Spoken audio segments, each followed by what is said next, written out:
Bonjour, bien-aimés dans le Seigneur Jésus-Christ, que Dieu vous bénisse. Nous sommes encore une fois en ligne aujourd'hui pour venir partager encore une fois avec le peuple de Dieu sur les sujets de notre foi. Que Dieu vous bénisse encore une fois pour ce soir, pour ceux qui sont en France, en Europe, dans quelques lieux en Afrique qui sont à 20h. Que Dieu vous bénisse. Et aujourd'hui, nous ici, nous sommes à midi. Il est midi 1 minute. Nous allons commencer notre sujet sur maintenant les différentes sortes d'ennemis selon les Écritures. Nous avons maintenant le troisième sujet sur le diable comme étant aussi l'ennemi. Mais avant toute chose, nous allons d'abord élever la voix parce que c'est un sujet très sensible. J'aimerais que tout le monde puisse saisir la pensée. Parce qu'aujourd'hui, nous n'allons pas entrer beaucoup dans la profondeur, mais je vais donner d'abord des points, des grandes lignes. Je vais donner des grandes lignes. Aujourd'hui, et puis demain, maintenant, on va reprendre, maintenant, commencer à rentrer dans chaque portion sur Satan. Père notre Dieu, nous te rendons grâce et nous te bénissons, Seigneur, encore une fois cet après-midi, ce soir dans d'autres pays. Merci encore une fois, Seigneur, pour ton amour, ta grâce, ta bonté, ta fidélité. Merci, Seigneur, notre Dieu, toi qui nous as permis aujourd'hui d'être encore une fois debout, Seigneur, parmi les hommes.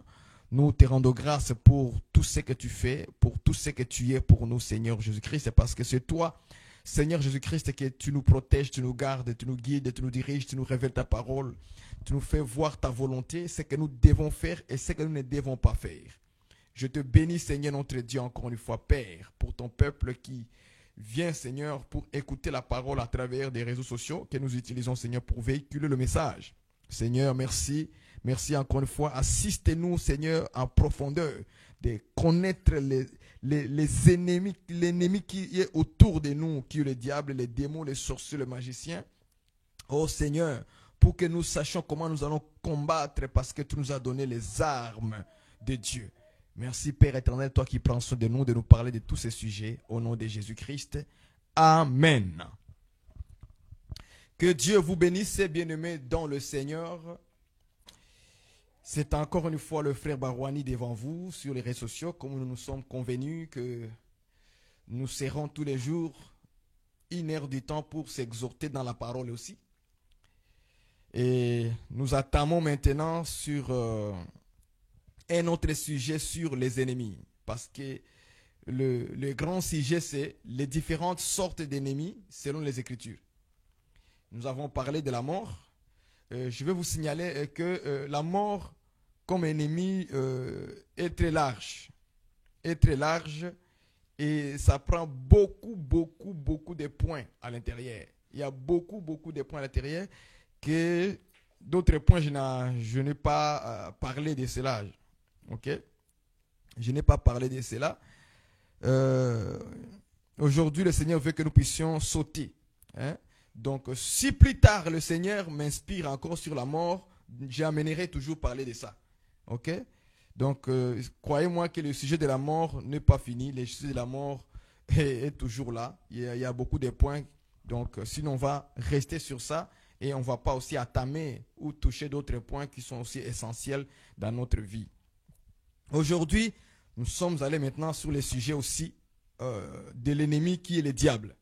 Nous allons lire le livre de Matthieu, chapitre 13, verset 28 et 39. 1 Pierre, chapitre 5, verset 8. Donc Matthieu 13, 39, 1 Pierre 5, verset 8. Nous allons lire ça rapidement. Matthieu, nous allons lire ça rapidement. Parce qu'aujourd'hui, nous allons simplement parler d'abord de notre adversaire qui est le diable. On va maintenant aussi connaître. C'est tout ça, je l'ai dit, selon les Écritures. Hein, ce n'est pas selon Frère Barouani. Non, non. Quand nous parlons du diable, c'est selon les Écritures. Ce n'est pas selon les imaginations.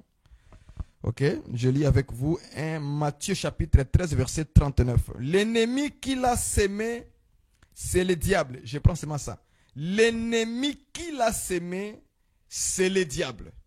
Donc, selon cette écriture, le Seigneur Jésus-Christ, il est en train d'expliquer sur le parabole qu'il a parlé au verset 24, en descendant jusqu'au verset 35. Alors, arrivant au verset 39, Jésus-Christ donne les noms de l'ennemi qu'il a parlé dans la parabole. Et il dit que l'ennemi qu'il a sémé, bon, sémé les livrets, bien sûr, c'est le diable. Donc, il donne maintenant son nom. C'est le diable. C'est que selon le Seigneur, le diable est un ennemi. Tout chrétien, tout enfant de Dieu doit savoir que le diable, c'est son ennemi. Il n'est pas ton ami. C'est un ennemi. C'est comme ça que le Seigneur démontre l'ennemi, que c'est le diable. C'est l'ennemi, c'est le diable. Et qu'est-ce qu'il a fait? Il dit, c'est l'ennemi qui l'a sémé. Donc, en sémant, bien sûr, le livret. Donc, le diable est un semeur. Ok? Donc, ici, selon l'écriture noir sur blanc, nous voyons que l'ennemi, c'est le diable. Donc, le diable est parmi les différentes sortes d'ennemis selon les écritures. Pareillement comme la mort aussi est un ennemi comme l'apôtre Paul l'a qualifié.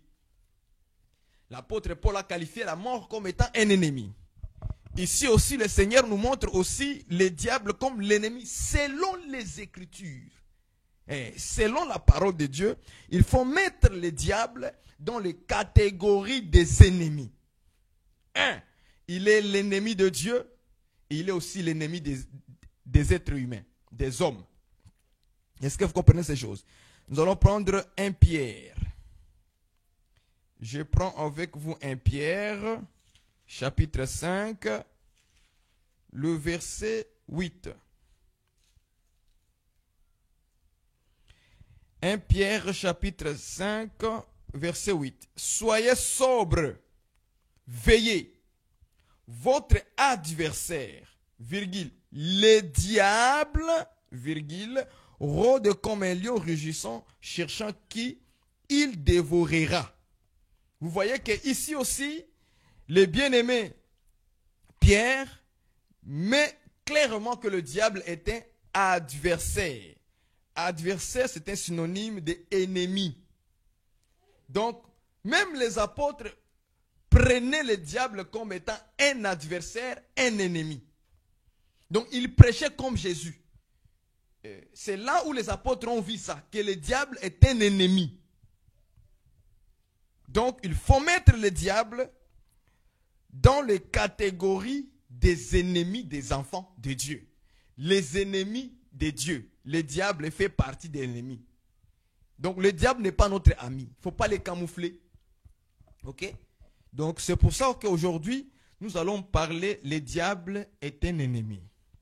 Donc, j'ai donné des écritures noires sur blanc où on appelle le diable comme étant un ennemi. Ça, c'est tout enfant de Dieu doit savoir cela, doit connaître cela, que le diable n'est pas son ami, n'est pas ton camarade. Le diable n'est pas c'est lui que tu dois prendre à la légère, lui mettre de l'huile, lui flatter, ainsi de suite. Non, non. Il faut comprendre que le diable, c'est notre ennemi. Il est l'ennemi de l'Église. Il est l'ennemi des croyants. Il est l'ennemi de ceux qui croient en Jésus-Christ, à ceux qui marchent dans la piété, dans la sainteté. Il est l'ennemi du peuple de Dieu. C'est le diable. Donc, le diable est un ennemi. Maintenant, nous allons donner des attributs. Ok? Comme il est l'ennemi, nous allons maintenant voir les attributs du diable. Avec ces attributs, ça peut nous guider, nous éclairer en fait, à se connaître notre ennemi, comment il fonctionne. Ok? Et c'est comme ça que nous pouvons combattre, ok, correctement contre l'ennemi. Donc aujourd'hui, nous ne serons pas très longs aujourd'hui. Parce que nous allons simplement faire d'abord un parcours, on va d'abord courir tous les attributs du diable. Ok? Ben, si les gens ont d'autres attributs que je ne saurais pas mentionner aujourd'hui, mais vous pouvez les mettre en commentaire aussi. Ma femme va me signaler. Et puis, je veux les écrire aussi pour les gens qui nous suivent aussi. Donc, j'ai d'abord pris Jean chapitre 8, verset 44. Dans Jean chapitre 8, verset 44, la Bible nous dit que le diable est un père. Mais père de quoi? Père du mensonge. Ok? Donc, on appelle le diable dans Jean 8, verset 44 comme le père du mensonge. Donc, le diable aussi prend cet aspect du père. Vous voyez ça? Voilà, c'est ce que Jésus a dit aux Juifs. Vous avez pour père, virgule, les diables. Vous comprenez ça? Donc, il faut retenir ça aussi. Que le diable aussi prend l'aspect du père. C'est comme Caïn. On a dit que Caïn, c'est le fils du malin. C'est que le diable, c'est son père. Est-ce que vous comprenez ces choses-là? Et donc, tous ceux qu'on appelle les livrés, tous ceux qui sont le fils du malin, leur père, c'est le malin. Leur père, c'est le diable. Donc, le diable aussi a cet attribut du père. Mais il est le père aussi du mensonge. Voilà l'attribut qu'on lui donne dans Jean chapitre 8, verset 40, par la bouche du Seigneur Jésus-Christ. Je prends un autre. Le diable est un tentateur. Ça, nous pouvons prendre dans Matthieu chapitre 4, verset. Matthieu 4, verset 1. On peut ajouter aussi Luc chapitre 22, 31. Ok? Ainsi de suite. Maintenant, dans Matthieu chapitre 4, verset 1, on nous dit que le diable a tenté. Donc, le diable, c'est un tenteur. Donc, il a aussi ce titre-là, cet attribut de tentateur. Il tente les hommes. Il a tenté Jésus-Christ. Ok? Juste pour le faire sortir de la voie de la vérité, de la voie du Seigneur Jésus-Christ. Donc le diable aussi a cet attribut de tentateur. Donc il tente aussi les hommes. Le diable aussi prend aussi l'aspect d'un sémeur. C'était aussi prédicateur. Ah, là on va entrer dans Matthieu 13, 39. Ok? Le diable est un semeur. Ok? C'est-à-dire dans le sens de prédicateur. Vous voyez ça? Dans le sens de prédicateur, c'est un semeur aussi. Parce que dans Matthieu 13, 39, comme on l'avons lu, quand Jésus-Christ dit que le diable, l'ennemi qu'il a sémé, l'ennemi qu'il a sémé, c'est le diable. C'est ça que Jésus-Christ a dit. L'ennemi qu'il a sémé, lui aussi c'est un semeur. C'est un semeur, c'est un prédicateur. Parce que la Bible dit dans Luc chapitre 8, verset 11, ok? C'est la parole qui est la sémence. La sémence, c'est la parole de Dieu. C'est que l'ennemi qui sème aussi, lui aussi il sème la parole comme Dieu. Parce que Dieu aujourd'hui, il sème la parole à travers ses serviteurs. Est-ce que vous comprenez ça? C'est clair, non? Il sème à travers ses serviteurs la parole. Donc le diable aussi, comme étant lui aussi sémeur, lui aussi il sème la parole dans le cœur des gens. Ça, il faut comprendre ça comme ça. Est-ce que vous voyez ça? Donc ça c'était un aspect. Le diable est un séducteur. Ça, tout le monde le sait déjà. Genèse chapitre 3, verset 1. nous avons Apocalypse 20, verset 10. Ok? Nous avons des Corinthiens 11, verset 3. On nous fait voir que le diable est un séducteur. Vous voyez ça? C'est un séducteur. C'est un rusé. Ok? Ça aussi, c'est son aspect. C'est un rusé. Comme dans Genèse chapitre 3, verset 1. On nous parle que le serpent était l'animal la plus rusé. Ok? Quand vous lisez dans le livre d'Apocalypse, on dit que Satan qui est descendu, c'est celui qui a séduit toute la terre. Vous comprenez ça? Et puis, on nous parle dans 2 Corinthiens 11, verset 3, on nous dit que les serpents avaient séduit Ève par les pensées. Vous voyez ça? Donc, tout ça, ce sont des attributs du diable. Ok? Ce sont des choses que vous connaissez, mais je suis en train de vous rappeler. De vous rappeler cela. Les diables, c'est aussi, on va ajouter, on va effacer d'abord ça. Ah, les chiffons ici, là. Pourri.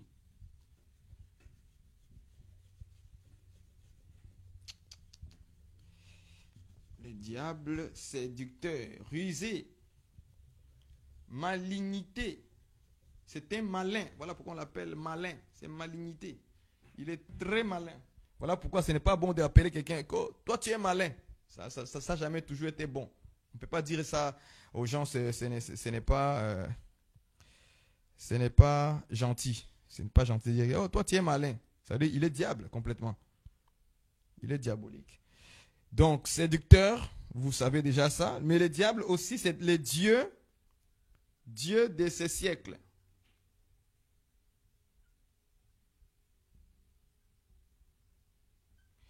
Ok, ça nous pouvons trouver dans 2 Corinthiens 4.4. 2 Corinthiens 4.4. On appelle aussi, on dit que le Dieu de ce siècle a aveuglé les gens les yeux pour ne pas voir la gloire de l'évangile de Christ qui est l'image de Dieu. Ok? Donc le diable aussi est identifié comme un Dieu. C'est important de comprendre ces choses. Le diable est identifié comme un Dieu. C'est grave, hein? Lui aussi, il est appelé Dieu. Mais on l'appelle Dieu de ces siècles. Selon 2 Corinthiens 4, verset 4. Ça, vous le savez déjà. Nous allons continuer. Comme étant le prince. Il est aussi prince. Ok? Mais on lui dit prince de ce monde. C'est comme ça qu'on l'appelle. Prince de ce monde. Voilà. Ça, vous pouvez trouver ça dans Jean 14, verset 30. Nous avons Jean 14, verset 30, c'est pas comme ça. Aujourd'hui, nous ne serons pas très longs, mais c'est juste pour vous donner les attributs d'abord de Satan. Après ça, on viendra maintenant demain commencer à parler de chaque tribu et chaque sa fonction, comment il fonctionne avec ça. Ok, Jean 14 et 30. Nous avons Jean 12 et 31. Jean 12, 31. Nous avons Jean 16, 11. Ok. Quand vous allez lire toutes ces écritures dans Éphésiens, chapitre 2, 2. Voilà. Quand vous allez lire tous ces passages ici, Jean 14 et 30, Jean 12, 31, Jean 16, 11, Éphésiens 2, 2, on vous parle des princes de ce monde ou les princes des ténèbres. Vous voyez, on parle du diable aussi là-bas. Il est aussi prince des ténèbres de ce monde. On viendra aussi parler de ça dans les jours à venir. Donc, il est aussi accusateur. Accusateur. Ça, vous pouvez le trouver dans Zacharie. Zacharie, chapitre 3, verset 1. 3, verset 1. Apocalypse 12, 10. Vous pouvez l'ajouter. Apocalypse 12, 10. On parle aussi de l'accusateur qui nous accuse auprès du Père. Vous voyez? Donc, il est Dieu de ce siècle, il est prince de ce monde, il est accusateur. Vous voyez ça? Il accuse les gens. Ok? Il accuse. Zacharie 3.1 nous le montre, que c'est le diable qui est l'accusateur. Et Apocalypse 12, verset 10, on lui nomme aussi là-bas comme un accusateur. C'est très important. Il est aussi voleur. Ok? Jean 10, 10. Je ne sais pas si vous le voyez.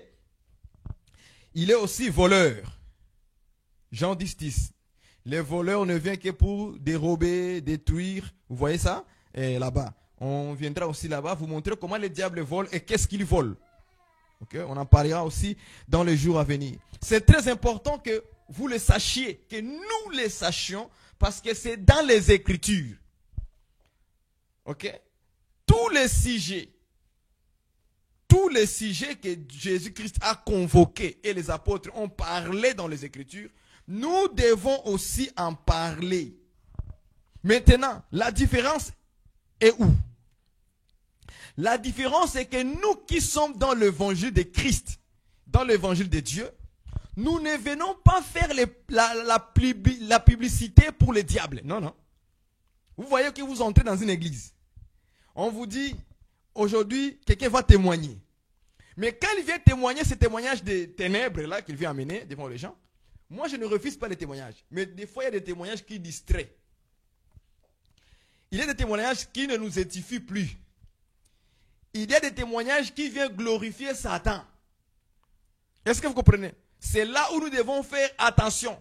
Mais nous ne sommes pas dans les témoignages. Nous sommes dans l'enseignement pour dévoiler les secrets des ténèbres, afin que lorsque nous allons combattre, nous n'allons pas combattre sans connaissance. Nous allons combattre avec connaissance.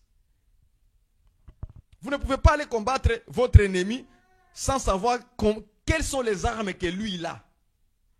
Est-ce que vous savez que quand les États-Unis viennent combattre la Russie, il a besoin de s'informer quelle est la capacité d'armes que lui il a. Il doit savoir les stratégies de comprendre la Russie a quoi en lui. Il a quoi? Qu'est-ce que la Russie a? Lorsqu'ils ont su que la Russie a comment on appelle ça? Les ongles. Des griffes. Qu'est-ce que les États-Unis ont reculé avec l'OTAN? Avec l'OTAN. Ils ont reculé avec l'Europe. Pourquoi? Parce qu'ils ont vu que la Russie a de la capacité de détruire les pays comme la France dans 6 minutes ou 6 secondes comme ça. Là. Et on a nommé la griffe de la Russie, on a nommé ça qui? Satan 2. Est-ce que vous comprenez ça? Ils l'ont nommé qui? Satan 2. Qui a la capacité de détruire la terre comme la France dans quelques secondes. Alors, lorsqu'ils ont vu ça, ils dit non, on peut pas toucher là-bas. Pourquoi? Parce que l'ennemi a voulu connaître la capacité de son ennemi, les deux ennemis. Lorsqu'ils ont su ça, ils ont reculé aujourd'hui. Ils ne font plus rien. Ils sont là pour parler. Vous voyez? Parce que leur ennemi, soi-disant, il a la capacité. Est-ce que vous voyez ça? C'est comme ça que aussi Dieu, il prend les mêmes exemples dans la vie de la nature, physiquement. Il nous fait aussi donner ça à nous. Vous ne pouvez pas combattre Satan sans comprendre qui est Satan et qu'est-ce qu'il est et qu'est-ce qu'il a la capacité lui. On ne peut pas faire, frère. On ne va pas les vaincre. Est-ce que vous comprenez ça?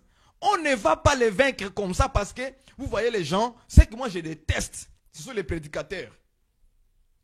Parce que, j'ai vu certaines photos, je les ai vues.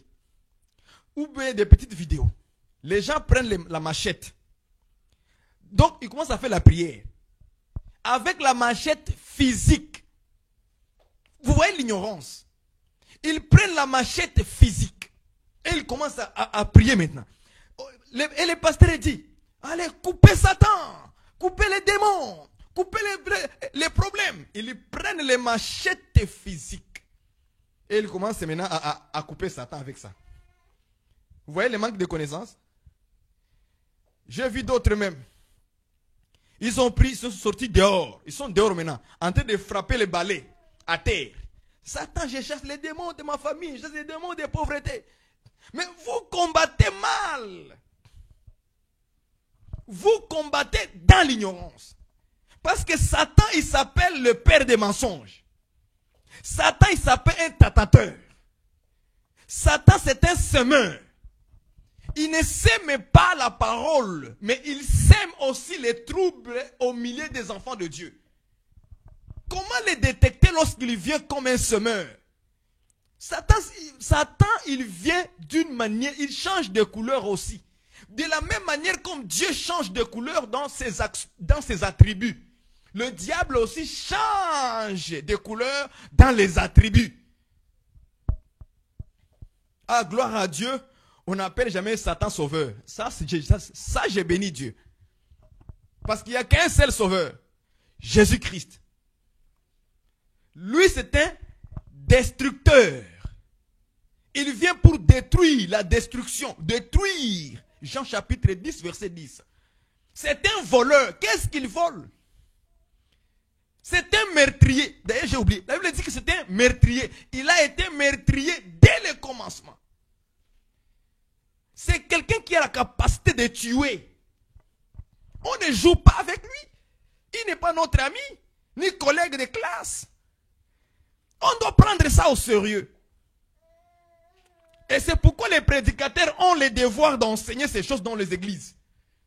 Avec les Écritures. Pas avec les témoignages. J'ai été sorcier, j'ai mangé la chair des gens. Et voilà que Satan, là-bas, il nous faisait manger la chair humaine. Moi, j'étais le général de Satan. Ça, c'est la distraction. Ça, ce n'est pas la parole. Ça, c'est la distraction. Et les gens restent collés sur ça là. Et vous allez voir les gens partager les vidéos. Ils partagent les témoignages. Et les gens maintenant, ils ont peur de Satan. Moi, je ne prêche pas pour que vous ayez peur de Satan. Non. Si tu te sens que tu as peur de Satan, va prier le Seigneur. Prie bien le Seigneur. Moi, je n'ai pas peur de Satan. C'est lui qui a peur de nous. C'est lui qui a peur de moi. Je me rappelle ici, mon fils était malade. Et puis, ma femme a commencé à paniquer. Il faut qu'on aille à l'hôpital. Il faut qu'on aille à l'hôpital. J'ai dit à ma femme, prends la force, ça va aller. Nous avons un médecin des médecins. Nous avons celui qui a la capacité de chasser la fièvre, des maladies. Comment on dit les maladies qui ne guérissent pas. Hein? Il est capable de faire des choses incroyables. Mais alors, ces petites fièvres-là qui basculent sur notre fils, mais ça, c'est rien, ça. J'ai dit, écoute, ma maison à moi, là, c'est la maison d'un grand médecin. Alors, si fièvre essaie de rentrer ici, ben, il sortira par cette chemin. S'il ne comprend pas, alors j'ai refusé qu'on puisse aller à l'hôpital. J'ai dit non, pas d'hôpital aujourd'hui. Jésus va le guérir.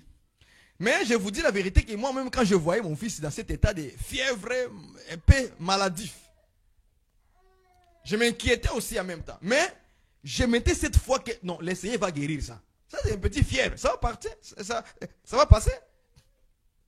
Je vous dis la vérité que ça n'a pas duré même une semaine. Est-ce que ça fait une semaine? Juste quelques jours après, l'enfant a commencé à jouer. Même les premiers jours où on a même prié sur lui. Après quelques heures après, l'enfant a commencé à bouger. Il a commencé à manger. Oh, moi-même j'étais étonné. Le lendemain, fièvre a dit bye bye. J'ai dit enfin, maintenant tu vois maintenant, c'est ça notre Dieu. Il faut mettre la confiance en lui. Est-ce que vous comprenez ça? C'est très important. Donc, le diable sème même la maladie dans les corps des gens. C'est un semeur. Non pas seulement la parole, mais il sème même la maladie. Il sème même la maladie dans le corps des gens. Il a sémé la maladie en frappant Job. Job, quand il a eu les plaies, la maladie, qu'on appelle ça ulcère. Ulcère malin. La Bible dit que Satan frappa Job d'un ulcère malin. Cette maladie-là, ce ne venait pas de Dieu, c'est devenu du diable. Donc il vient, il te frappe d'une maladie, il te lance, il te jette une maladie. C'est le diable qui fait ça. Ce sont ses actions à lui. Est-ce que vous comprenez, c'est ça? Donc, tout ça, il faut que nous sachions quelles sont les armes que lui, il utilise. Alors nous, maintenant, nous saurons aussi prendre nos armes et le frapper maintenant dessus. Quand lui, il vient comme le père des mensonges. Mais nous, on va prendre le contraire, la vérité. C'est pourquoi nous disons, un enfant de Dieu doit marcher dans la vérité. Il ne doit pas s'aventurer dans les mensonges. Non. Parce que là-bas, on dit que le père des mensonges, c'est le diable. Ce n'est pas Dieu. Dieu n'est pas le père des mensonges. Tous ceux qui prêchent que Dieu aussi ment. Je vous dis, frère, donne-moi l'écriture. Est-ce que vous comprenez? Moi, je refuse cette prédication-là, où Dieu est devenu un menteur. Le père des diables, Jean 8, c'est le diable. Le père des mensonges, c'est le diable.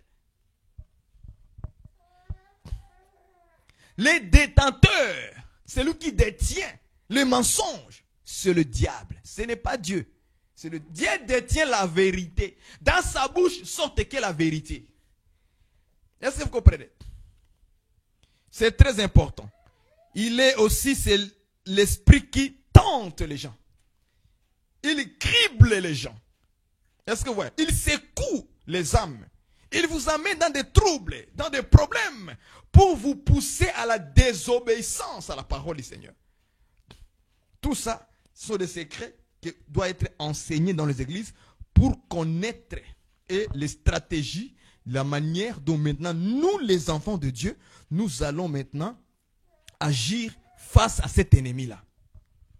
Il faut comprendre que aussi le diable vient comme un séducteur, comme un rusé.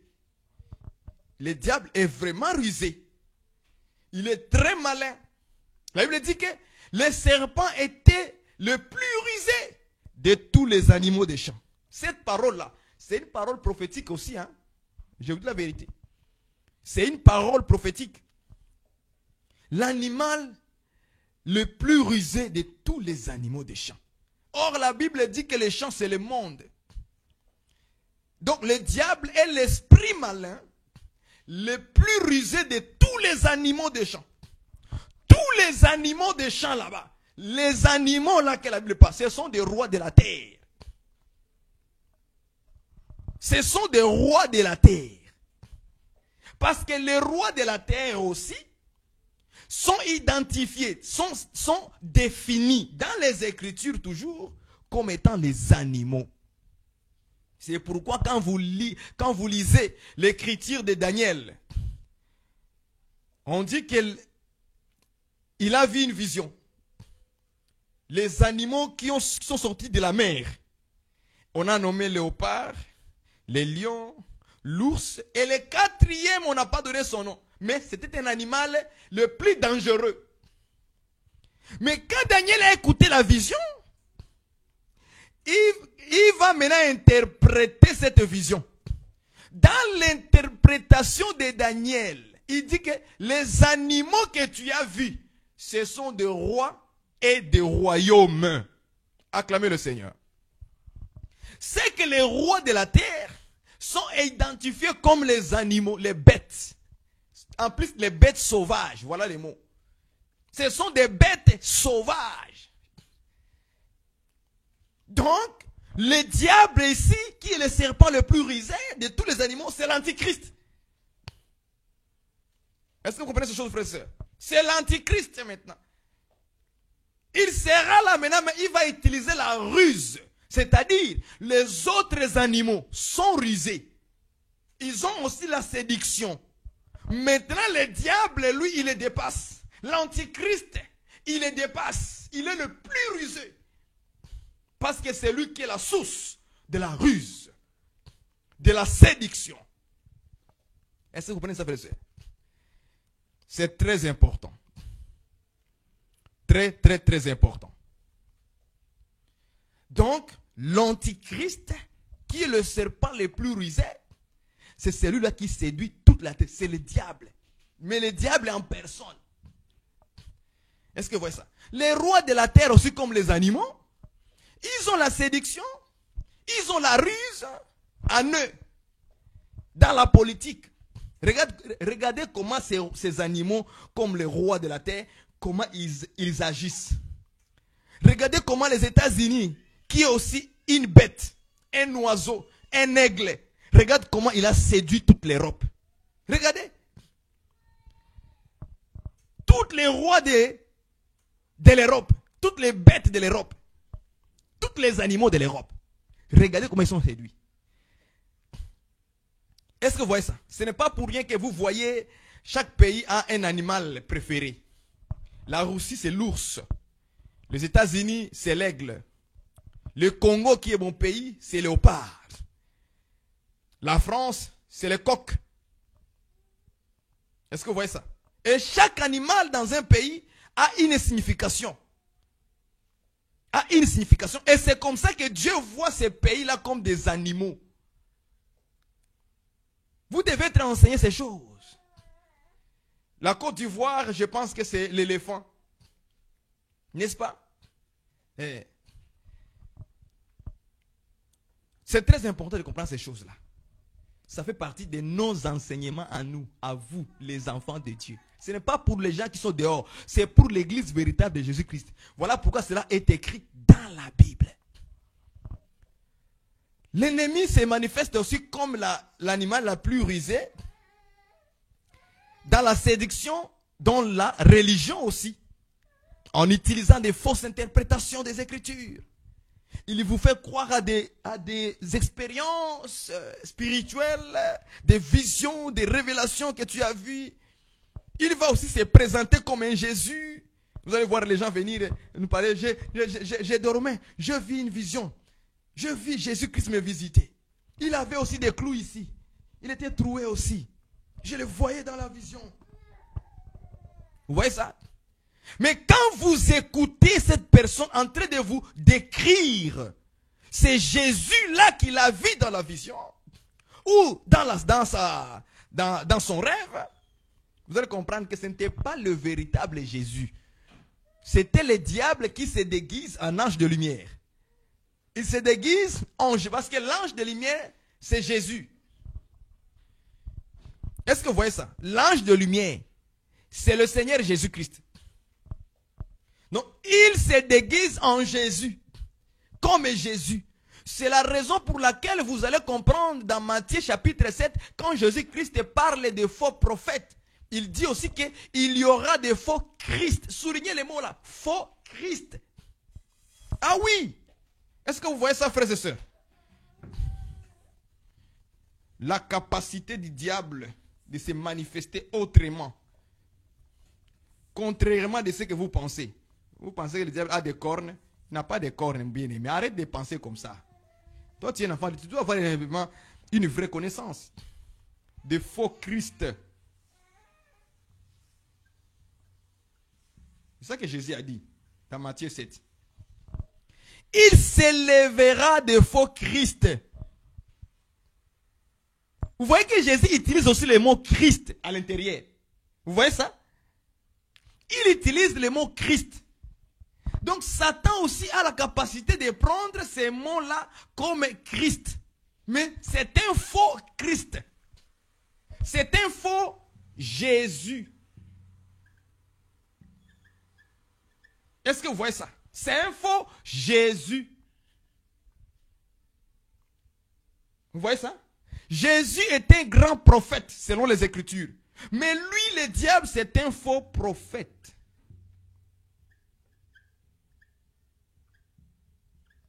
Voilà. Donc il prend aussi toutes ces natures-là. Il est Dieu. Jésus aussi est Dieu. Il est aussi Christ. Jésus aussi est Christ. Il est Jésus. Mais Jésus aussi est Jésus. Jésus est prophète. Lui aussi il est prophète. Jésus est le prince de la paix. Lui aussi il est le prince de ce monde. Vous voyez comment il est? Donc il prend seulement ce que Dieu est. Il copie tout ça. Il prend tout. Et il se manifeste aussi dans ça. N'avez-vous pas vu des vidéos où il y a des hommes qui ont apparu sur la terre? Je suis Jésus. N'avez-vous pas entendu ça?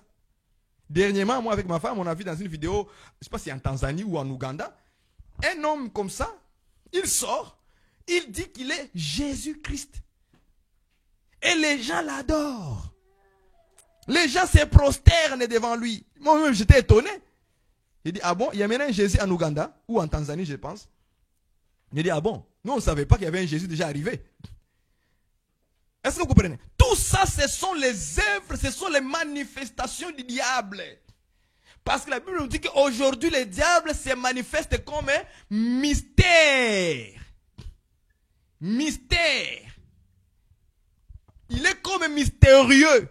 On ne le voit pas, mais il fait aussi comme Dieu. Il se manifeste dans plusieurs attributs.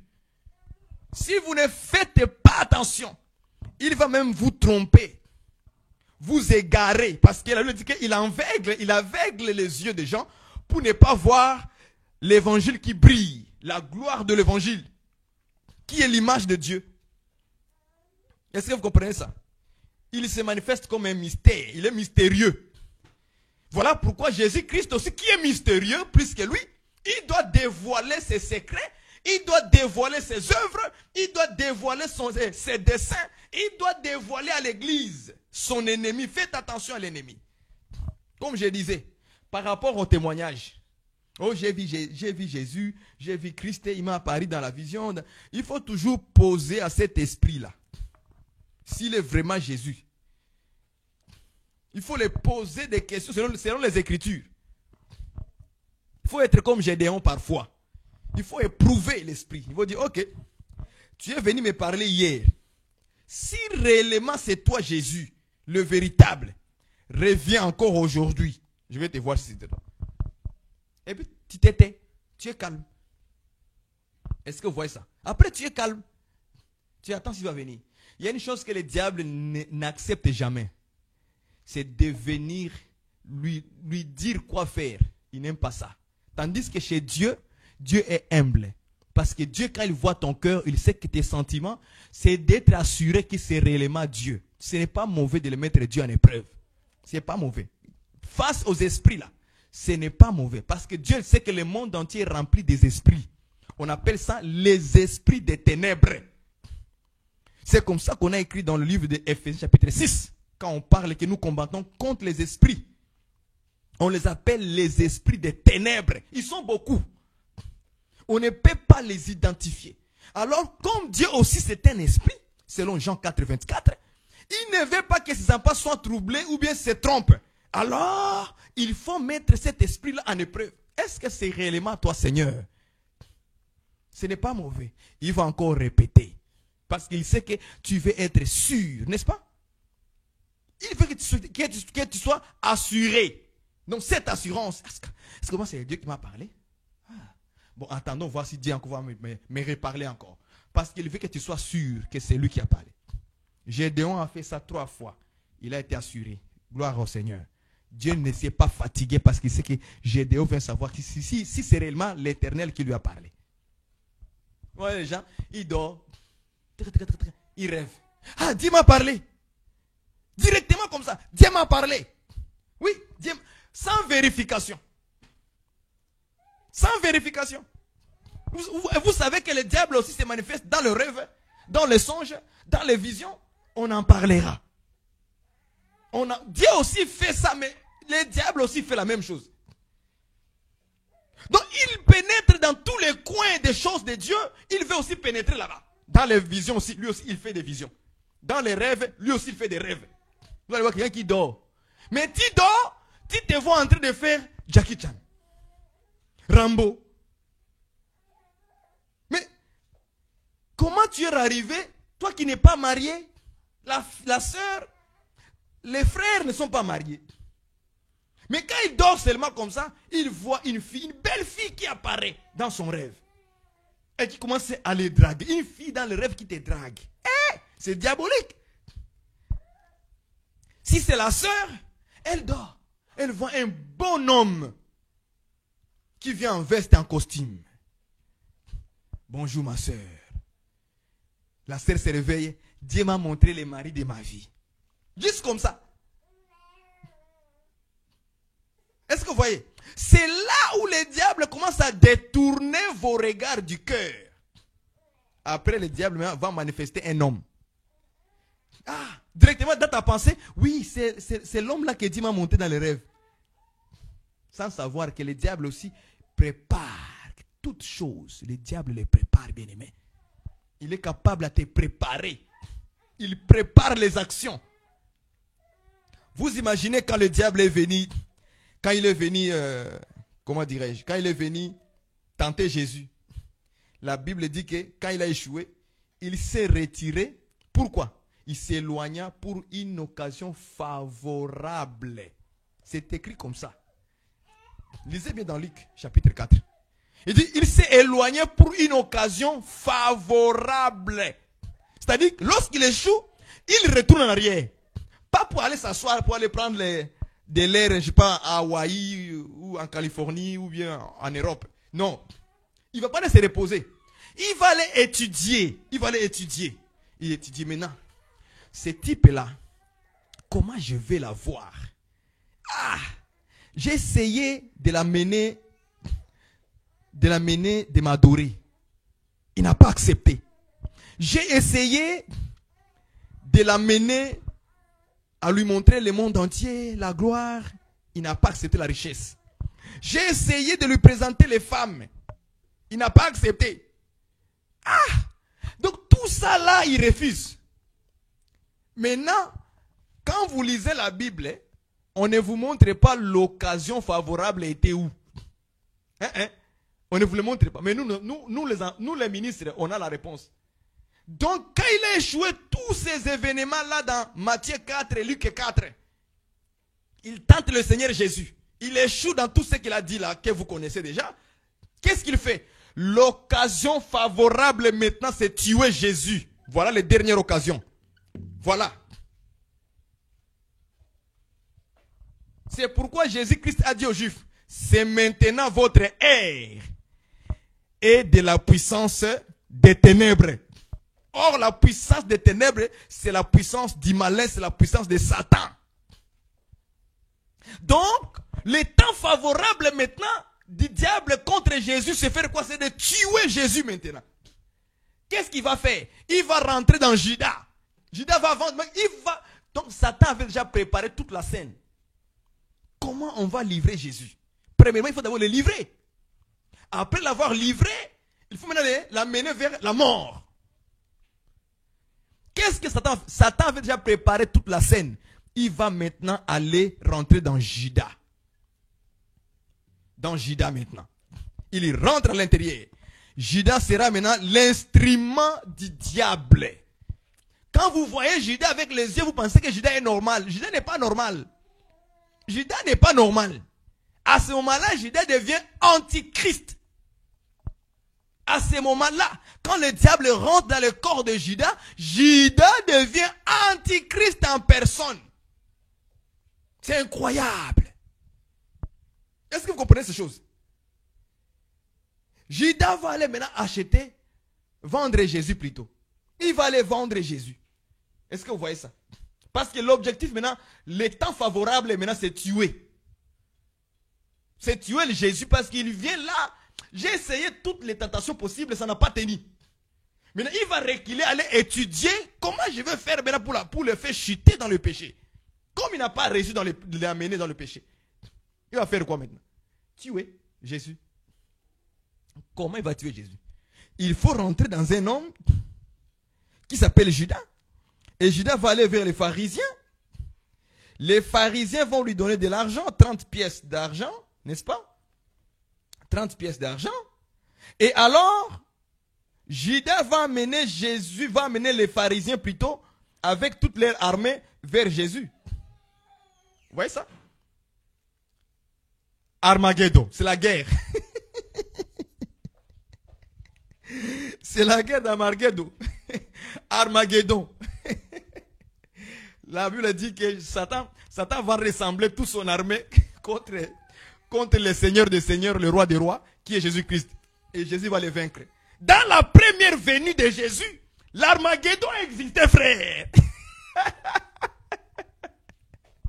Dans la première venue de Jésus, l'Armageddon a existé. Donc Satan, en entrant dans Judas, c'est l'antichrist, c'est le diable. Il va faire tous les manœuvres maintenant. Il va aller prendre les 30 pièces d'argent. Il va prendre avec toute la cohorte des pharisiens, des sadducéens. Ils vont venir tous ensemble. Et dans l'Armageddon, c'est la même chose. Dans l'Armageddon maintenant, dans la deuxième guerre que Jésus va faire, le diable va rassembler tous les rois de la terre avec toute leur armée. Ils vont la rassembler pour combattre contre l'agneau, contre le Seigneur des Seigneurs, contre le roi des rois. À ce moment-là, ils ne vont pas vaincre Jésus. Parce que Jésus va les écraser. Acclamez le Seigneur. J'aime la Bible. Maintenant, dans la première venue, Armageddon aussi a flashé un peu. Il a jeté un regard. Mais dans cette première Armageddon, Jésus-Christ a été frappé des morts. Est-ce que vous connaissez cette chose? Jésus-Christ a été frappé des morts. Voilà, c'est pourquoi Jésus-Christ, quand les pharisiens sont venus avec leur armée, ils ont voulu, Jésus dit, c'est moi. Il tombe. Brrr. Il dit, qui cherchez-vous? Jésus de Nazareth. Il dit, c'est moi. Il tombe. Brrr. Ah, Jésus a compris que, non, si je continue comme ça, ils ne vont pas m'avoir. Laisse-moi me laisser aller. Troisième fois, quand il dit que c'est moi que vous cherchez. Laissez les autres, laissez l'église tranquille. Cherchez-moi. Parce que je suis venu pour eux, pour les sauver. Donc là, dans la première venue, l'Armageddon a réussi. Ils ont frappé Jésus. Jésus est allé jusqu'à la mort. Là, le monde des ténèbres était content. Oui, nous avons gagné. Nous avons gagné. Ils étaient contents. Oh mon Jésus. Hey. Alléluia. Mon Jésus. Un homme qui fait semblant d'abord de mourir un peu. Mon Jésus. Le monde des ténèbres était content. Ouais, nous avons gagné l'Armageddon. Le diable a gagné. Ils ont commencé à fêter. Ouais, il est mort, il est mort, il est mort. Ok. Attendez 3 jours. J'aime ça. Alléluia. Attendez 3 jours. Premier jour, ils n'ont rien entendu. Ils étaient là. Wow, ils ont commencé à boire de la bière. Hein? Les pharisiens là, ce sont des rois de la terre. Ils ont commencé à boire de la bière. Ils disent, ah, nous l'avons vaincu cette fois-ci. Nous l'avons vaincu. Premier jour est passé. Il n'y a pas de réponse. Mais l'église, qui sont les disciples, ils avaient l'espoir qu'il nous avait dit que le 3e jour, il ressuscitera. Nous allons entendre. Tandis que de l'autre côté des pharisiens, ils buvaient du vin. En plus des liqueurs fortes, ils faisaient la fête. 2e jour est passé. Il n'y a toujours rien. Toujours rien. 3e jour. Le tombeau est vide. L'homme de Galilée est sorti. Alléluia. Avec toute la fierté. Avec un corps nouveau. Parce que la Bible dit que lorsque les grains de blé tombent et ne meurent, reste seul. Mais lorsqu'il meurt, qu'est-ce qu'il fait? Il porte beaucoup de fruits. Or, Jésus-Christ, comme les grains de blé, lorsqu'il était tombé à terre, écoutez ça, lorsqu'il était tombé à terre, il était mort. Tandis que dans 1 Corinthiens chapitre 15, Paul dit ceci. Lorsqu'on sème un grain, lorsqu'il pousse, il pousse avec un nouveau corps. Donc Jésus-Christ aussi comme les grains de blé, lorsqu'il était tombé mourir, quand il est ressuscité comme les grains de blé, il était ressuscité avec un nouveau corps. Acclamez le Seigneur. Avec toute la fierté. Tranquille. Les jardiniers, j'aime ça. Il est venu toute la tranquillité. Ça a troublé les pharisiens. Ça a troublé toutes les sadducéens. Ça a troublé tous les ennemis de Jésus-Christ. Hein? Vous voyez ça, frère? Ça les a troublés. C'est ainsi que quand vous lisez les Écritures, vous allez voir que quand les pharisiens ont appris que non, Jésus-Christ est ressuscité, la nouvelle a commencé à se répandre dans la ville. Les pharisiens sont allés payer des gardes, hein, donner de l'argent pour dire, écoutez, dites qu'ils l'ont déplacé. Dites que c'est faux. Parce que pourquoi? Ils ont compris que non, il y a un danger. S'il est ressuscité, c'est qu'il va nous frapper. Non, attendez, l'Armageddon arrive. L'Armageddon arrive maintenant, il viendra sur le cheval blanc avec toute son armée. Ces jours-là, même si l'Antichrist rassemble tous les ennemis, tous les rois de la terre, ensemble avec les diables et les démons qui se mettent ensemble. Ces jours-là, maintenant, Jésus viendra maintenant comme Dieu, le feu dévorant. Là, il n'y aura plus de pitié. Là, il n'y aura plus de laisser aller. Là, ça sera maintenant par la force contre la force. La puissance contre la puissance. Acclamez le Seigneur. La vigueur contre la vigueur. C'est ça l'Armageddon. C'est une guerre du Seigneur lui-même maintenant. Avec son armée, les anges. Combattre maintenant les diables avec toute l'armée. Et là, la Bible dit qu'un feu sortira du ciel.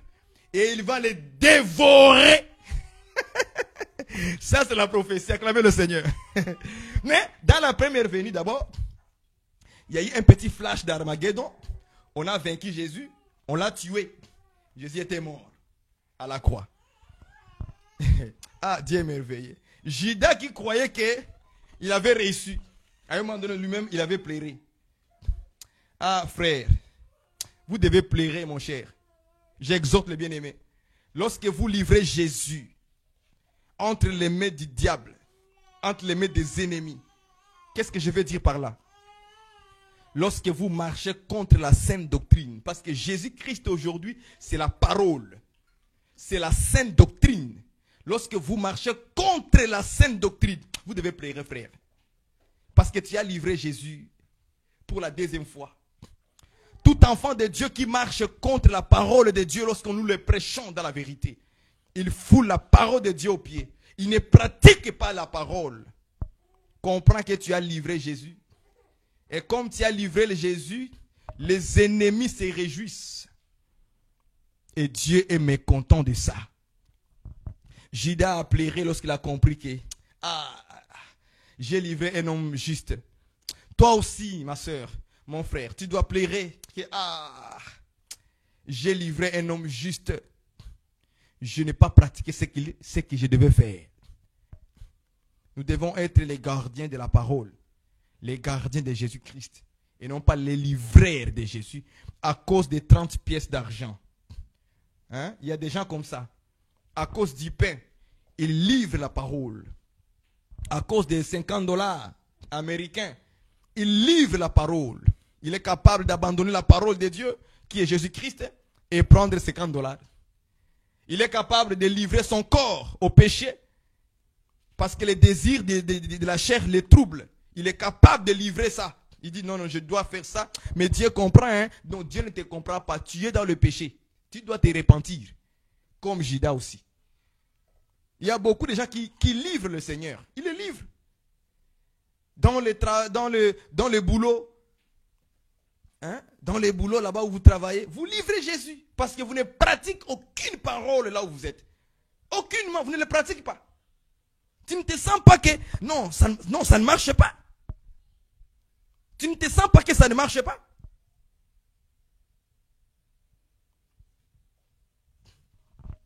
Vous devez vous sentir que ça ne marche pas. Je suis au travail avec des collègues païens, mais je me comporte comme un païen. Mais je livre Jésus. Je livre Jésus. Est-ce que vous voyez ça? Là, je suis dans l'exhortation. Vous livrez la parole. Vous les jetez aux pieds. Vous les foulez aux pieds. Mais vous voulez qu'on vous parle comment? Hein? Église. Vous voulez qu'on vous parle dans quelle langue? Comment? Vous voulez Jésus vous parle comment? Que Dieu vous supplie? Non, mon fils, pratique la parole. Avez-vous déjà vu un père se plier sur son enfant? Même biologiquement, physiquement comme ça, il n'y en a pas. Ça n'existe pas. Dieu ne va jamais se plier. C'est à vous et moi, nous devons se plier à Dieu. Arrêtez de livrer Jésus. Il faut arrêter ça. Beaucoup livrent Jésus comme ça, des 30 $.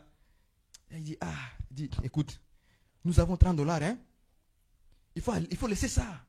Non, prends seulement ça.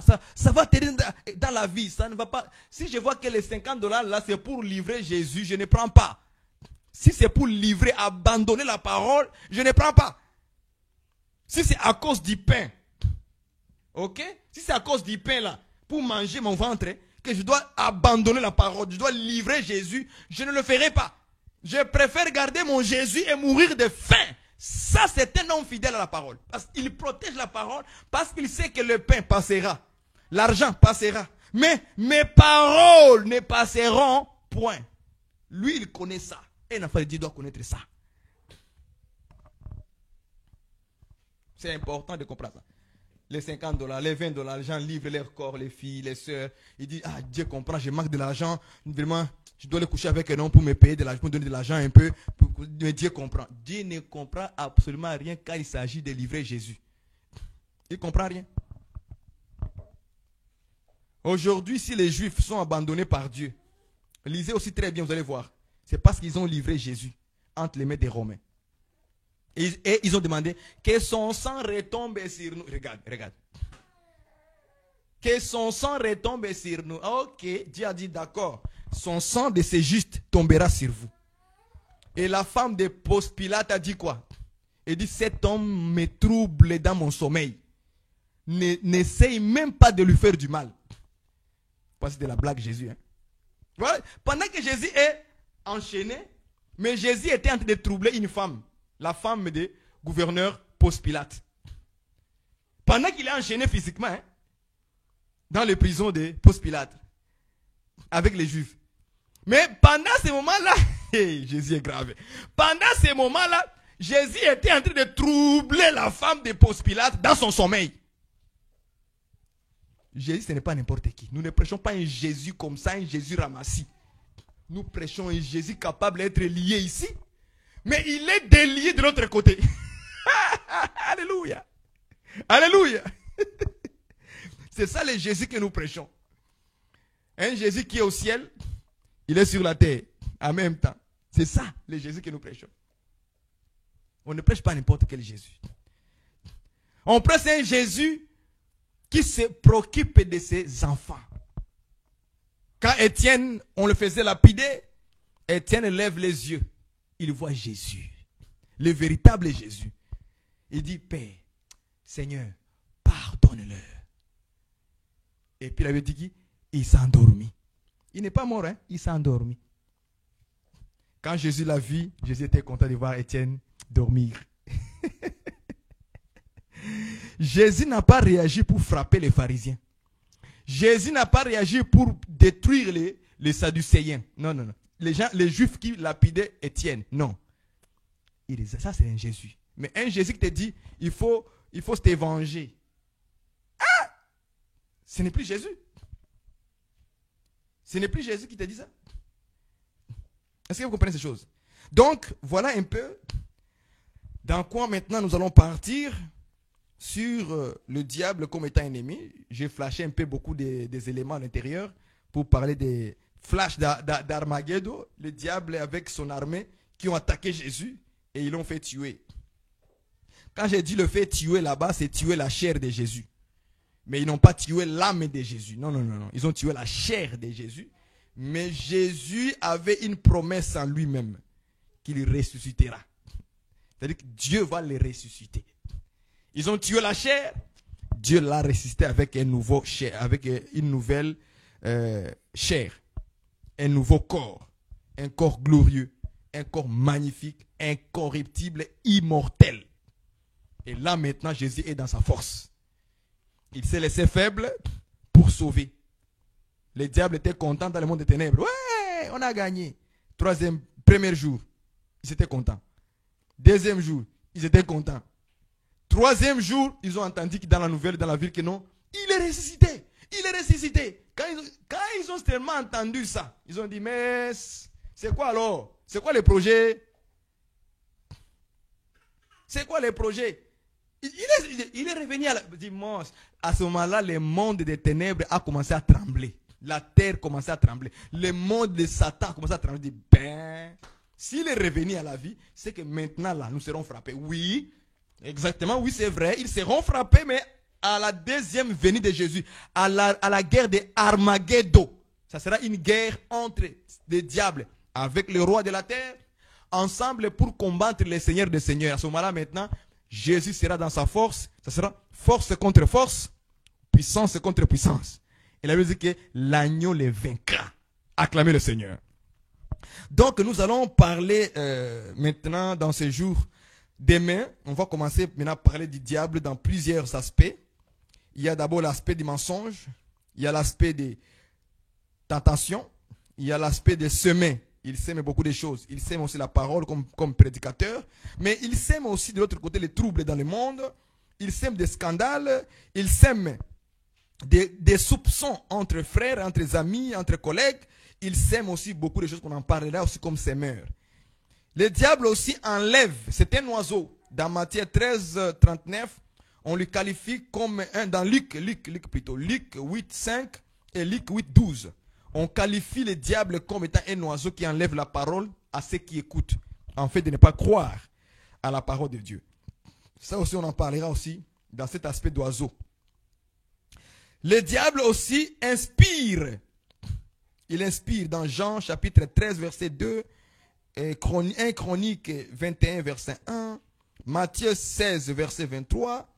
On nous parle aussi le diable comme étant celui qui excite aussi. Il a excité David pour faire le dénombrement. Aujourd'hui aussi, le diable excite les gens. Donc, toute excitation, il faut regarder si c'est le diable qui n'a pas excité ça.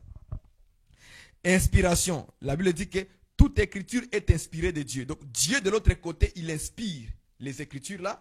C'est Dieu qui les a inspirées. Mais le diable aussi inspire. Il donne des inspirations. C'est un inspirateur. Bon, je ne sais pas si ça existe. Ça existe, hein? Inspirateur. Inspirateur. Bon, moi j'ai dit inspirateur. Inspirateur. Ok? Donc il inspire. Donc, on va aussi voir cet aspect-là des inspirations des gens, de révélations qu'ils reçoivent. Si ça c'est conformément à la parole de Dieu. Ok? C'est un séducteur. Il séduit. C'est un rusé. Ok? On en parlera aussi dans tous ces domaines-là, comment il fait ses ruses. Il est aussi lion. Hein? Le diable aussi est lion, comme Jésus-Christ est le lion de la tribu de Juda. De l'autre côté, lui aussi, c'est un lion. Alors nous le verrons aussi dans cet aspect des lions, comment il se manifeste aussi. C'est très important. Et quelles sont les armes que nous allons utiliser pour combattre ces lions-là? Parce que les lions, dans la forêt, on fait quoi? On les chasse, n'est-ce pas? Avec des flèches. Nous aussi, cet animal, on doit les chasser et les tuer. Et on ne mange pas les lions. On les jette. On jette dans le feu. Et il y a aussi d'autres noms qu'on donne aussi aux serpents. C'est les dragons, les grands dragons, les serpents anciens appelés les diables. On va voir aussi dans cet aspect des dragons, comment ils se manifestent. Ils s'appellent aussi les dieux de ce siècle qui aveuglent beaucoup de gens pour ne pas croire à l'évangile. On va aussi les voir dans cet aspect des dieux de ce siècle. Il est aussi les princes de ce monde. On va aussi les voir dans ce domaine des princes de ce monde. Il se déguise en ange de lumière. On en parlera en profondeur. Les déguisements du diable comme ange de lumière. On va aussi les voir, c'est là dans cet aspect, avec ces faux prophètes aussi, qui se déguisent en apôtres de Christ, mais ils ne le sont pas. Il est aussi accusateur. On va aussi en parler. On en parlera aussi sur le point des voleurs. Il est aussi voleur. Il est destructeur. Il est aussi meurtrier. Donc tous ces aspects-là, on va les prendre un à un. Et comme ça, vous saurez, chaque fois que vous voyez quelque chose, vous allez dire que ça, c'est le diable. Ça, vraiment, c'est les démons qui se manifestent comme ça. En tout cas, que Dieu vous bénisse. Nous allons prier pour clôturer et pour se préparer maintenant pour demain, pour délever point par point toute la semaine jusqu'à ce que Dieu lui-même il va dire c'est bon maintenant, arrête ici. Seigneur notre Dieu, nous te bénissons, nous te rendons grâce, nous te remercions pour tous nos bien-aimés frères et sœurs qui nous ont écoutés, des petites exhortations que nous avons amenées pour édifier leur cœur encore et les fortifier. Merci pour toutes ces paroles que tu nous as donné la force de les chercher et de les trouver par le Saint-Esprit, afin d'enseigner la vérité et les stratégies contre le diable et ses démons et tous les sorciers qui sont avec lui. Seigneur, merci pour cette soirée, merci pour cet après-midi ici chez nous. Nous te bénissons, nous te rendons grâce. Accompagne-nous dans nos affaires et aussi à nos frères et sœurs qui vont dormir. Au nom de Jésus-Christ, ainsi nous avons prié. Amen.